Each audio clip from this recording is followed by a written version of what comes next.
Hello friends, this is DL Harry and welcome to our video. हमने start की हुई एक बुक सीरीज़ जिसका नाम है new trader rich trader by Steve and Holly Burns. अभी तक हम इसके पार्ट थर्ड के 13 चैप्टर तक डिस्कस कर चुके हैं जो कि मेथडोलॉजी के बारे में थे।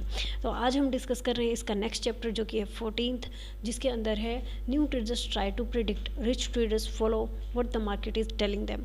यानी कि सिंपली देखिए, न्यू ट्रेडर्स क्या सोचते हैं कि मार्केट को प्रिडिक्ट किया जा सकता है, मीन्स मार्केट क्या मूव कर सकता है, जबकि रिच ट्रेडर्स जो होते हैं वो मार्केट को फॉलो करते हैं। वो देखते हैं कि मार्केट क्या बता रही है, मीन्स मार्केट अगर किसी प्रॉपर लेवल को ब्रेकआउट कर रही हो या उन्हें प्रॉपर कोई सिग्नल दे रही हो तभी वो ट्रेड करेंगे, तो वो मार्केट को फॉलो करते हैं। जबकि रिच न्यू ट्रेडर्स जो है वो प्रिडिक्ट करने की कोशिश करते हैं कि मार्केट किस साइड जाएगा। So that's how they make the losses.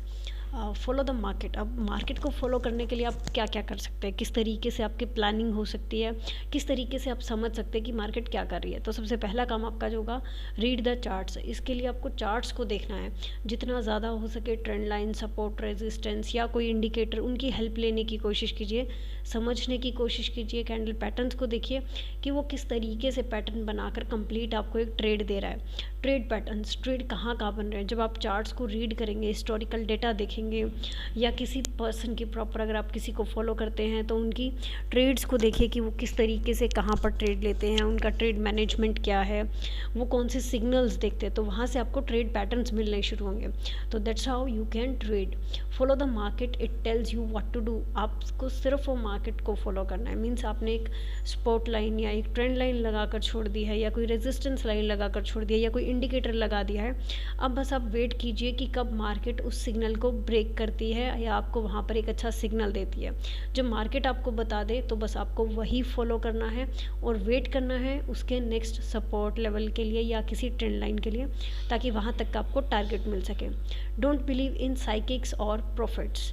किसी भी साइकिक्स, या हम बोलते कि गट फीलिंग आ रही है या किसी ने बोला है कि ये स्टॉक यहाँ तक जाएगा, तो उनको फॉलो मत कीजिए। जस्ट आप ये देखिए कि चार्ट आपको क्या कह रहा है, मार्केट आपको क्या कह रही है और उसी को ही फॉलो करना है। किसी भी गट फीलिंग पर आपको नहीं जाना कि मुझे ये ऐसी फीलिंग आ रही है कि ये यहाँ तक जाएगा। वो सब भी इमोशंस होते हैं, वो सब की हमारी प्रेडिक्शंस होती हैं। हु कैन अर्न, कौन कमा सकता है मार्केट से। अब नॉर्मली जैसा आपने फर्स्ट कोटेशन में देखा था कि न्यू ट्रेडर प्रिडिक्ट करने की कोशिश करता है, जबकि रिच ट्रेडर जो होते हैं वो मार्केट को फॉलो करते हैं। तो सिंपली बताया गया है कि कौन कमा सकता है। ऑब्वियसली पहली हमने जो कोटेशन देखी उससे हमें क्लियर कट है कि रिच ट्रेडर ही कमा रहा है, लेकिन उसमें ऐसी क्या स्पेशलिटीज़ हैं जिनसे वो कमा रहे हैं। तो सबसे पहले, who consistently follows the market direction. जो सिर्फ और सिर्फ लगातार मार्केट के डायरेक्शन को फॉलो करते हैं, वो मार्केट के अगेंस्ट नहीं जाते, वो मार्केट को फॉलो करते हैं और उसी हिसाब से अपने ट्रेड को प्लान करते हैं। कंसिस्टेंसी इसमें बहुत ज़रूरी है, तो वही लोग कमा सकते हैं। The signals that can be determined to trade are price and volume.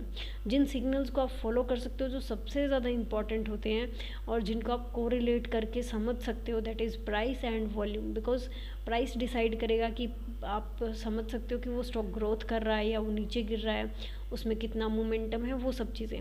लेकिन जो वॉल्यूम है वो आपको ये बताती है कि कितने लोग उसको ट्रेड करने में इंटरेस्टेड हैं।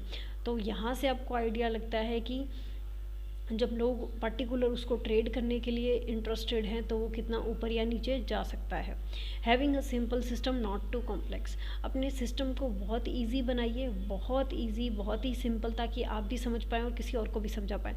उसे कॉम्प्लेक्स बनाने की ज़रूरत नहीं है। कॉम्प्लेक्स इन द सेंस, कई न्यू ट्रेडर होते हैं जिनको लगता है कि वो बहुत सारे इंडिकेटर अगर लगाएंगे तो उन्हें बहुत अच्छा सिग्नल मिलेगा, तो वो क्या करते हैं, वो बहुत सारे इंडिकेटर लगा लेते हैं। उन्होंने MA भी लगा लिया, उन्होंने RSI भी लगा लिया, उन्होंने MACD भी लगा लिया, उन्होंने ADX भी लगा लिया, उन्होंने बोलिंजर बैंड भी लगा लिया, and end of the time उन्हें पता चलता है कि उनकी एंट्री मिस हो चुकी है और उन्हें कुछ भी समझ नहीं आ रहा है कि एंट्री कहाँ लें, एग्जिट कहाँ करें।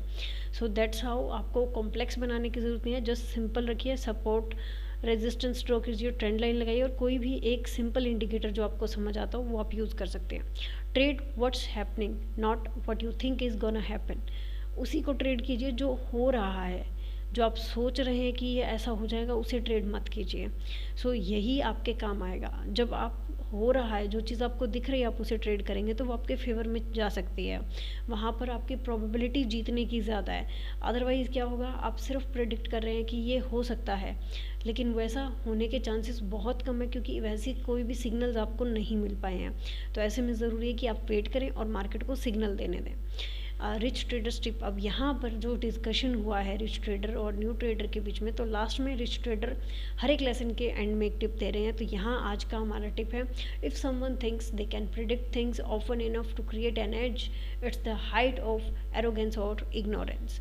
अगर कोई ये कहता है आपको, मान लीजिए कि कोई भी ट्रेडर आपको ये कहता है कि वो मार्केट को प्रिडिक्ट कर सकता है, या वो ये कह सकता है कि वो ये प्रिडिक्ट कर सकता है कि आगे होने वाला क्या है, तो आप ये मान लीजिए कि वो बहुत ही एरोगेंट है या इग्नोरेंट है, मीन्स उसमें बहुत ईगो भरी हुई है या वो चीज़ों को इग्नोर करने वालों में से है। तो आप भी उसे इग्नोर कर सकते हैं, बिकॉज ऐसा कभी नहीं होता कि कोई आपको प्रिडिक्ट करके बता दे कि ये चीज़ें उसे पहले से ही पता थी।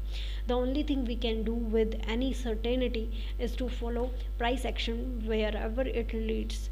आपको क्या करना है मेनली, जहाँ पर आपको थोड़ी बहुत सर्टेनिटी मिलेगी, otherwise market already obviously life की तरह ही अनसर्टेन है। तो आपको क्या करना है, आपको सिर्फ प्राइस एक्शन को फॉलो करना है। जिस तरफ भी ये जाए और जिन लेवल्स को भी ये क्रॉस करे, उन्हीं लेवल्स के अकॉर्डिंग ही आपको अपनी ट्रेड प्लान करनी है। We can learn how the market acts by studying historical data. अब यहाँ पर बताया कि आपको मार्केट को स्टडी आप कैसे कर सकते हो, आप मार्केट के अकॉर्डिंग कैसे ट्रेड कर सकते हो, आप मार्केट को फॉलो कैसे कर सकते हो। तो उसके लिए सबसे पहले आपको करना है studying historical data.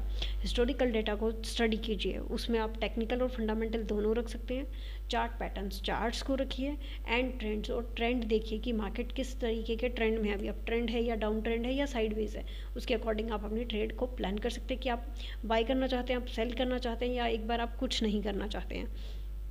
We can study how human greed, fear and ego affect price movements and use that knowledge to our advantage। क्योंकि मार्केट ह्यूमन से चल रही है, और ह्यूमंस क्योंकि इमोशनल्स हैं, इमोशनल होते हैं, तो उनकी जो मेन जो इमोशंस काम करते हैं मार्केट में, that is fear, grid and ego.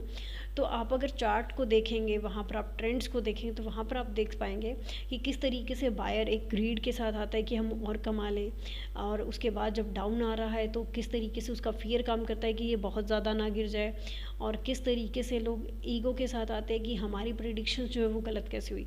तो वो सब प्राइस मूवमेंट्स को इफ़ेक्ट करते हैं। तो आप अगर हिस्टोरिकल चार्ट्स को देखते हैं, डेटा को देखते हैं, या ट्रेंड को फॉलो करते हैं, तो वहाँ पर आप उस सब नॉलेज को, उस साइकोलॉजी को जो कि हमारे ह्यूमन माइंड की है, उसको आप एक तरीके से यूज़ कर सकते हैं, और ये आपके लिए एडवांटेज हो सकता है एक, कि आप ट्रेडिंग में प्रॉफिटेबल रहें। सो आज के लिए इतना ही फ्रेंड्स, मिलते हैं नेक्स्ट वीडियो में नेक्स्ट लेसन के साथ। Till then thank you and happy trading.